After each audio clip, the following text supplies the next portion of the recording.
Good Monday morning. I came outside to show you something. I don't know if you remember the musing I did about 1.5 years ago, weeping over a willow. Because when we built our home here, there was only one tree I wanted. I wanted one tree and blue hydrangea. And the willow tree was what I wanted. I wanted it right down here by the water. I just saw it from the time we built our home. And over the course of like 2 weeks, bugs had just infested it and it was gone. So we planted another willow and it was just growing by leaps and bounds. And we came out one morning, and I'm not joking. This is what is left of my willow. That's it. You see how small that is? Do you see all these? These are all of the beaver chunks that he took out. You can see all his little teeth marks. And he had effectively consumed, well, he didn't consume, he stole my willow tree. A beaver. The dude has to be 50 pounds, seriously, because somewhere in the dead of night, he took it down and went off into the lake to who knows where to build a happy home for his beaver family with my willow. I should have been a little more prepared because in the span of about 3 nights, he took down a tea olive that used to look like this and then ended up looking like this.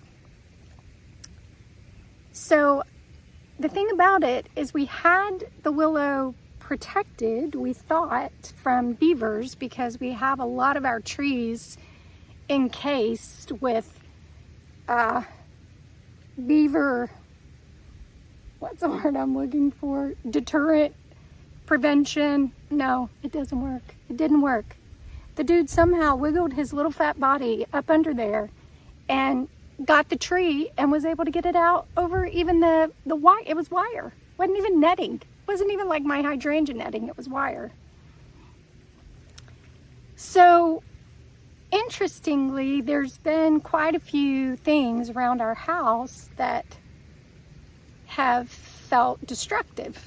We had our carbon monoxide detectors went off. We had carbon monoxide in our home in really, really high levels.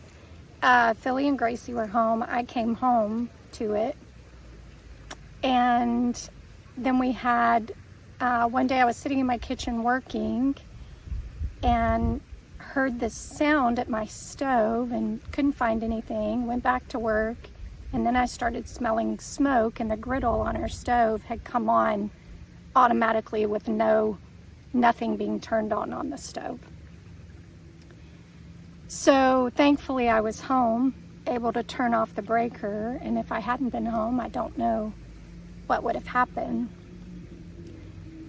So it was just multiple things like that had happened consecutively. And when those kind of things happen in the natural, I'm aware enough to know that often they have a spiritual component.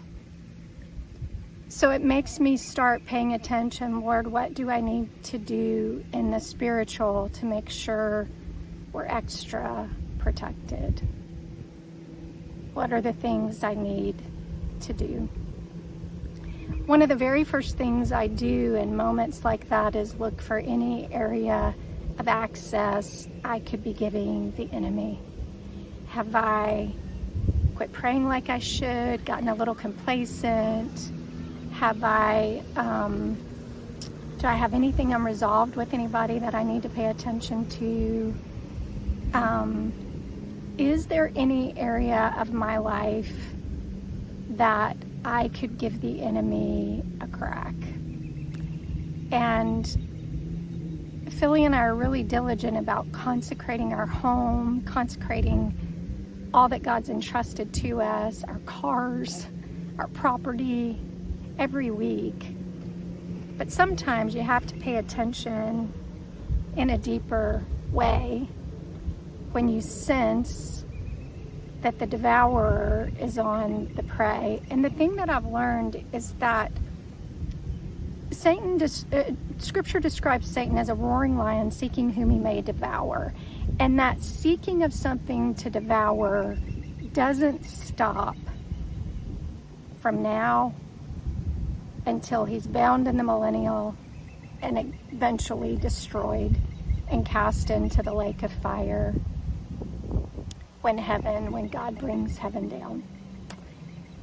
So, just a word for your heart today. If you feel like the devourer is working overtime, or if you're not paying attention to places in your heart, if you've gotten lazy, shore up your footings, recheck your netting, recheck your wires, pay attention to any area, because we do have a roaring lion, but we also have the authority that the Lord has given us in relationship with him. So I pray to the good Lord above I never have any more illustrated sermons from my willow tree. Seriously, I'm calling catchers for the beaver. If I could catch that sucker. My friend said they make pretty coats, but don't tell anybody she said that. I won't tell you who she is. But anyway, sorry. Just another lesson from a devoured willow.